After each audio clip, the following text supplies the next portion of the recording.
नमस्कार, मी आयेशा सय्यद. अवघ्या राज्याचं लक्ष लागून राहिलेल्या बारामती तालुक्यातल्या माळेगाव सहकारी साखर कारखान्याची निवडणूक अखेर पार पडलेली. या निवडणुकीचा निकाल लागलेला आहे. यामध्ये अजित पवारांच्या पॅनलने 20 जागा जिंकलेल्या आहेत, तर विरोधकांना केवळ 1 जागा मिळालेली. ही निवडणूक कशी झाली तर अजित पवार यांचं निळकंठेश्वर पॅनल, त्यांच्या विरोधामध्ये चंद्रराव तावरे यांचं सहकार बचाव पॅनल, शरद पवार यांचं बळीराजा सहकार बचाव पॅनल, तर शेतकरी कष्टकरी समिती यांचं देखील एक पॅनल होतं. जरी ही निवडणूक वरवर पाहता चौरंगी वाटत असली तरी पण थेटपणे ही निवडणूक अजित पवार विरुद्ध चंद्रराव तावरे अशीच झाली आणि तसाच त्याचा निकाल देखील लागलेला आहे. अजित पवारांच्या पॅनलला निळकंठेश्वर पॅनलला 20 जागा मिळालेल्या 21 पैकी, तर विरोधकांना सहकार बचाव पॅनलला केवळ 1 जागा मिळालेली आणि ती म्हणजे चंद्रराव तावरे यांची. या निवडणुकीची एवढी चर्चा होण्याचं कारण काय? ही निवडणूक तसं पाहता फक्त एका कारखान्याची निवडणूक होती. मात्र राज्याचे उपमुख्यमंत्री असणारे अजित पवार यांनी जेव्हा असं म्हटले की तुम्ही माझं पॅनल निवडून द्या, जर माझं पॅनल निवडून आलं तरी मी या कारखान्याचे नेतृत्व करेल, तर मी या कारखान्याचा चेअरमन होईल आणि सभासदांच्या हिताचे निर्णय मी घेईल, शिवाय 500 कोटींचा निधी मी सरकारमार्फत या कारखान्याला देईल, असं ज्या दिवशी अजित पवार म्हणाले तेव्हा अवघ्या राज्याचं लक्ष या निवडणुकीकडे लागलं आणि ही निवडणूक पूर्णपणे बदलून गेली.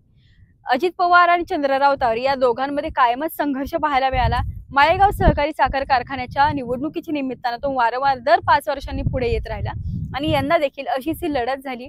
ऐन वेळेला शरद पवार यांनी स्वतःचं पॅनल दिलं आणि त्यानंतर अजित पवार यांच्या विरोधातली जी मतं होती ती थेटपणे तावरे यांना जाण्याऐवजी ती शरद पवार आणि चंद्रराव तावरे यांच्यामध्ये विभागली गेली या 2 पॅनलमध्ये आणि त्यातूनच चंद्रराव तावरे यांच्या पॅनलचा पराभव झाला आणि अजित पवार निवडून आले. अजित पवार निवडून येण्यामागची कारणं काय आहेत तर आपण पाहिलं तर बारामतीचा विकास हा इतर कोणत्याही मतदारसंघापेक्षा जास्त झालेला आहे.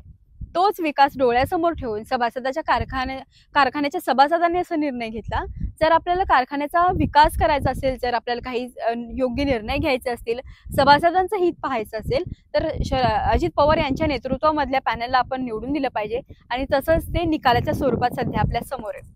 ज्यावेळेला शरद पवार यांची साथ अजित पवारांनी सोडली तेव्हा मात्र काही लोकांचं असं म्हणणं होतं की अजित पवारांनी शरद पवारांची साथ सोडायला नको होती, त्यांनी एकत्रपणे शरद पवारांच्या नेतृत्वामध्ये काम करायला हवं होतं. मात्र हे बघून अजित पवार यांची एक वेगळी प्रतिमा देखील आहे बारामती आणि राज्यभरामध्ये, ती म्हणजे काम करणारा नेता. जर एखादे काम अजित पवारांकडे घेऊन गेलं तर ते होतच अशी कुठेतरी बारामतीकरांची भावना आहे आणि त्यातूनच त्यांनी अजित पवार यांना पुन्हा एकदा निवडून दिलं आणि कारखान्याची सत्ता अजित पवारांच्या हातात आलेली आहे.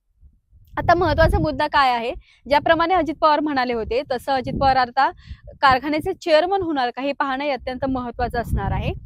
चंद्रराव तावरे आणि अजित पवार यांच्यामध्ये संघर्ष का आहे तर जेव्हा शरद पवार हे नवे नवे राजकारणामध्ये आले होते तेव्हा चंद्रराव तावरे यांनी त्यांना मदत केली होती. चंद्रराव तावरे हे शरद पवारांचे वर्गमित्र आहेत. सुरुवातीच्या काळामध्ये निवडणुकांमध्ये शरद पवारांचा प्रचार चंद्रराव तावरे करायचे. मात्र जेव्हा अजित पवार हे राज्याच्या राजकारणात सक्रिय झाले त्यानंतर मात्र चंद्रराव तावरे यांनी मात्र स्वतः शरद पवारांपासून वेगळं होत स्वतःचं एक स्थानिक पातळीवरचं राजकारण सुरू केलं आणि ते राजकारण पुढे त्यांनी माळेगाव सहकारी साखर कारखान्याच्या मार्फत सुरू केले. ते सभासद आहेत या कारखान्याचे आणि आता देखील त्यांचा आणि अजित पवार या दोघांमध्ये संघर्ष झाला आणि अखेर या निवडणुकीचा निकाल अजित पवार यांच्या विजयाने झालेला आहे. या सगळ्या निवडणुकीचा परिणाम पुढे येणारे स्थानिक स्वराज्य संस्थांच्या निवडणुकांवर होणार आहे.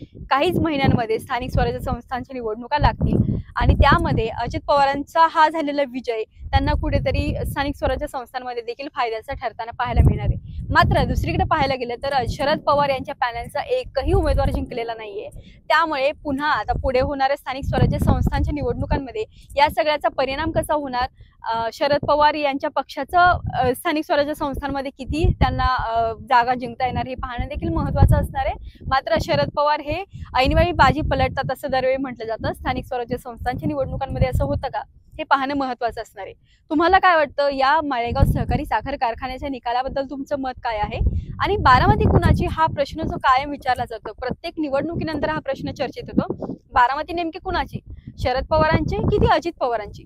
तुम्हाला काय वाटतं, बारामती कुणाची, साहेबांची की दादांची? हे कमेंट करून जरूर सांगा आणि माळेगावच्या सहकारी साखर कारखान्याच्या निकालाबद्दलचं तुमचं मतही नोंदवायला विसरू नका.